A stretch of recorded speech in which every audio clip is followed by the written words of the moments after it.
همراه این محمد از جانب پس رفته و به بالای خانه حضرت عثمان وارد خانه شده. وقتی وارد خانه در آمدن،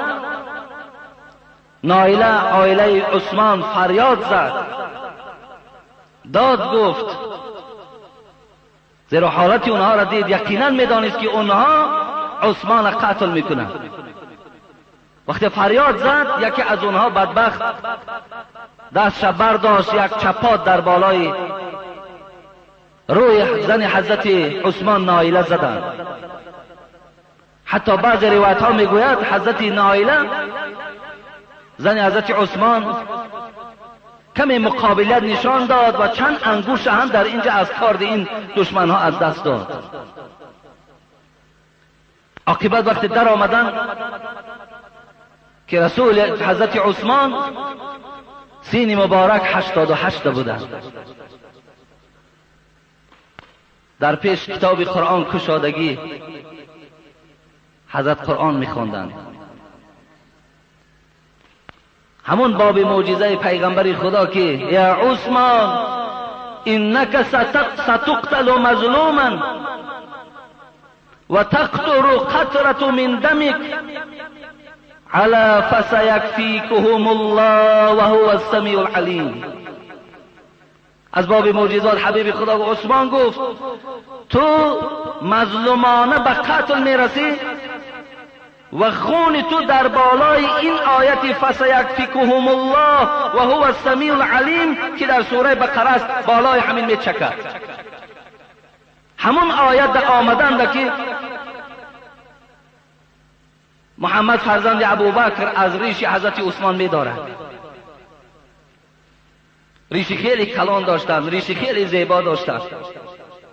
حضرت عثمان وقتی محمد فرزند ابوبکر را می‌بیند ریش او را می‌دارد، بسیار ناراحت میشد. میگوید محمد به خدا قسم پدر تو این ریش مرا در حال حیاتش زیارت بکرد. اگر این احوال از تو ببیند در همین زمان قسم به خدا از تو فرزندش ناراحت میشود. محمد فرزند ابوبکر میگوید خفا نشد، لرزه در وجودش افتید، زیرا دیگر دستش پیش نمیرفت. لیکن غافقی و این سواد و کنانه‌ای که همراه او بود میگوید یک ضربه در سر حضرت عثمان زدن.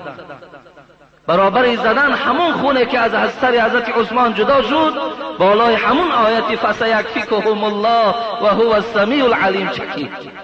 و این قرآن الحال میگه در مدینه منوره وجود دارد. همون خون حضرت عثمان بالای همین آیت قرار دارد.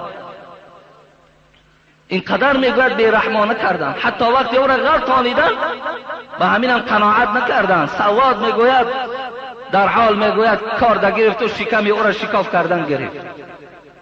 دیگری او کله آن مبارک بریدن. وقتی نائله این حالت دید داد زد، میگوید کسی آواز او را نمیشنید. بالای بانگ برآمد گفت عثمان شهید شد. شما کجا را نگاه دارید؟ اصحاب درها را کشادن، آمدن حال حضرت عثمان دیدن. حتی قوت و قدرت نداشتن که جسد همون مبارک حضرت عثمان سروری کنن، جسد همون را جمع کنن، همین در قدرت نداشتن.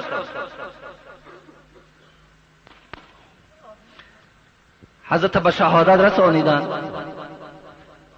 3 روز جسد مبارک برداشتن. همین بلواگرها و بالای خاکروبه‌ای که در مدینه منوره پرتافتگی بود، بالای همون خاکروبه را برده پرتافتند. 3 روز جسد مبارک قبرستان ندید.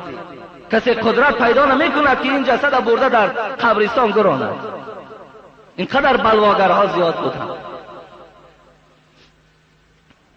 عاقبت حضرت علی و این صحابه های بزرگ تشکیل کردند، جسد این مبارک حضرت گرفته بردند.